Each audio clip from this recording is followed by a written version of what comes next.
여러분, 성령의 열매를 맺는 방법을 생각하면 흔히 사람들은 성령의 인도를 받으면 성령의 열매를 맺습니다 라고 생각해요. 물론 틀린 말은 아니에요. 그렇죠? 성령님의 세미한 음성을 들어가며 성령님 따라가면 당연히 성령의 열매가 맺히는 건 맞아요. 그런데 이것만으로는 열매를 맺는 것과 관련해서 무엇인가 부족함을 느낍니다. 그래서 우리는 성령의 열매의 특성을 알아보는 것이 좋다고 하는 것입니다. 여러분, 성령의 열매는 성령을 보내주신 하나님의 목적입니다.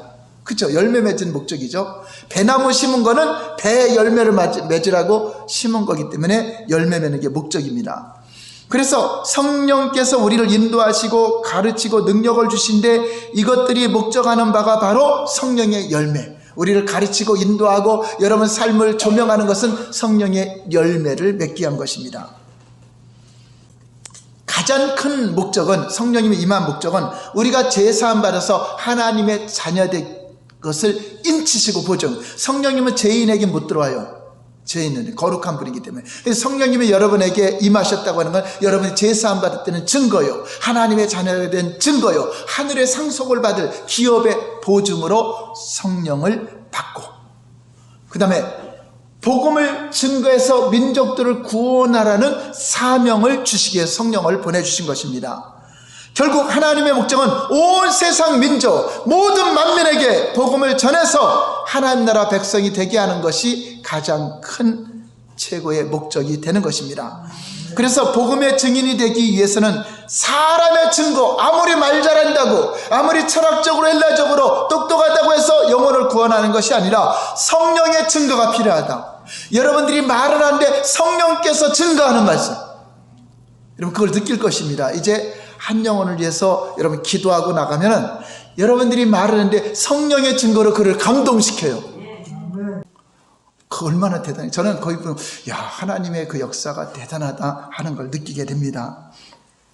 그래서 하나님께서 친히 우리를 통해서 자신의 성품을 드러내시고 그 영혼을 사랑해서 하나님이 그 영혼을 구원하시는 일에 우리를 위대한 사역자로 쓰시는 것입니다. 할렐루야. 네. 우리 한번 갈라디아서 5장 22절 볼까요? 22절 23절 시작. 오직 성령의 열매는 사랑과 희락과 화평과 오래 참음과 자비와 양성과 충성과 온유와 절제니 이 같은 것을 금지할 법이 없느니라. 자, 9가지 성령의 열매인데 모두 하나로 연결되어 있다는 것입니다. 한 나무에서 나오는 거예요. 포도나무 열매를 보면 포도송이가 하나하나 달려요. 한 군데에 다 연결되어 있어요. 따로따로 열리지 않고 한 군데 다 열렸지만 하나씩이었죠. 그래서 이 열매를 보면은 복수로 나오지 않고 단수로 하나씩이에요. 하나씩이지만 다 연결되어 있는 것입니다. 자, 무슨 말이냐면 혹 포도 열매에 문제가 있다면 뭐가 문제가 있죠? 잘 익었거나 잘 안 익었거나 그거죠. 또 아니면 벌레 먹어서 썩었거나. 포도나무에서 사과가 맺히면 안 되죠. 포도가 맺혔는데 문제가 있으면 약간 썩었거나 덜 익었거나 잘 익었거나 이 차이지. 그럼 분명히 이거는 포도나무 맞아요. 그러나 모양이 전혀 다른 것이 매달려 있지는 않는다는 거죠. 이게 무슨 말이냐면 성령의 열매가 전체적으로 다 좋다 하든지 전체적으로 아직 덜 익었다 하든지, 그렇죠? 아직 딸 때가 안 됐으면 까만 포도에 되는 파랗게 된 것을 지을 수 있고 덜 익은 게 있을 수 있죠. 그런 식으로 성령의 열매는 이 사람은 사랑의 열매는 많은데 충성의 열매가 없다. 이 사람은 온유의 열매는 많은데 절제의 열매가 없다. 그건 거짓말이라는 겁니다. 사랑의 열매가 있으면 충성의 열매도 있고 동일하게 나타나야 된다는 겁니다. 시작. 성령의 9가지 열매는 사과와 같이 세 영역으로 나눌 수가 있다는 것입니다. 이 세 부분이 있지요. 첫 번째 부분이 안쪽에 있는 것인데 열매의 본질적인 거고 핵심적인 영역입니다. 그래서 여러분 9가지 중에 이 3가지가 제일 중요해요. 그 중심이 흔들려버리면 나머지 겉에까지 다 문제가 돼요. 그래서 사과 속심에 해당하는 부분이 사랑, 희락, 화평입니다. 그리고 사과 과육에 해당하는 부분이 오래 참은 자비, 양선이고 껍질은 충성, 온유, 절제인데 성령의 열매 상태는 사과 껍질에 해당하는 충성, 온유, 절제에서 많은 경우 밖으로 드러납니다. 그 중심에 있는 것이 겉으로 드러나는 것입니다.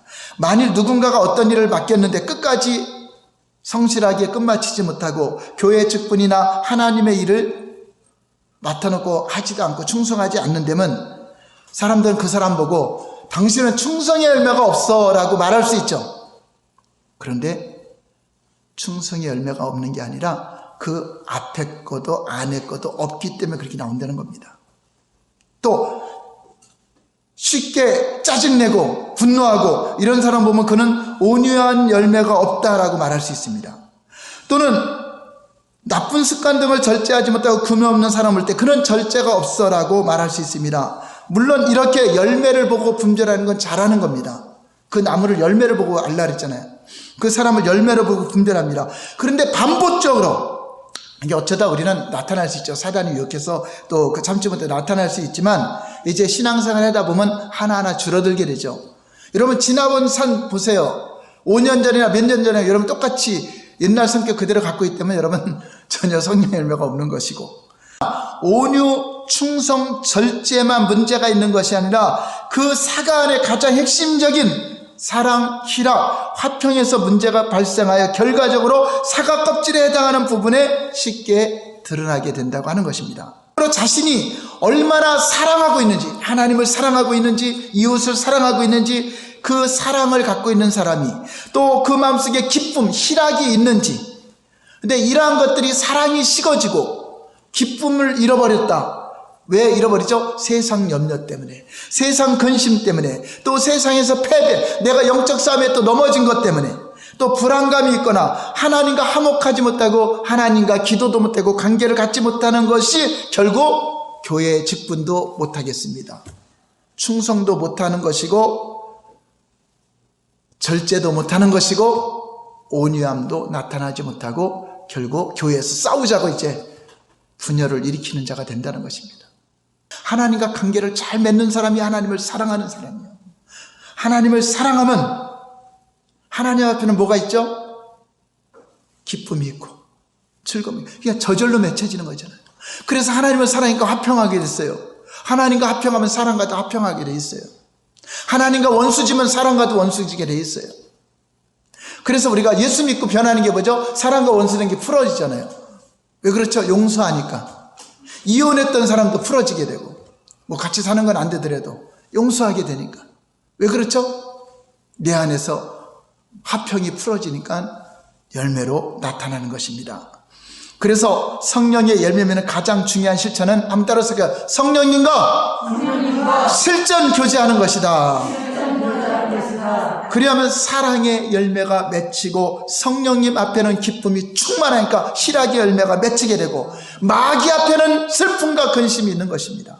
그러므로 우리는 다윗처럼 항상 하나님 앞에 친밀한 관계를 가지려고 하는 것이 신앙의 우선순위가 될 때 희락은 자동적으로 맺혀지게 되고, 이렇게 관계를 갖는 사람은 하나님과 화목되고 사랑과도 화평의 관계를 맺고, 화평의 관계를 맺으니까 오래 참게 되고 자비와 양선, 다른 사람을 돕게 되고 다른 사람에게 선을 베풀 수 있는 그런 마음도 생기게 되고, 그런 사람이 충성의 열매가 겉으로 드러나는 것이고 자기가 맡겨진 일에 충성하고 또 아주 기쁨으로 감사함으로 그 일을 감당하는 것이 바로 성령의 내적인 열매가 있기 때문에 충성의 열매. 그래서 전에는 참지 못하고 막 절기내던 사람이 온유해지고,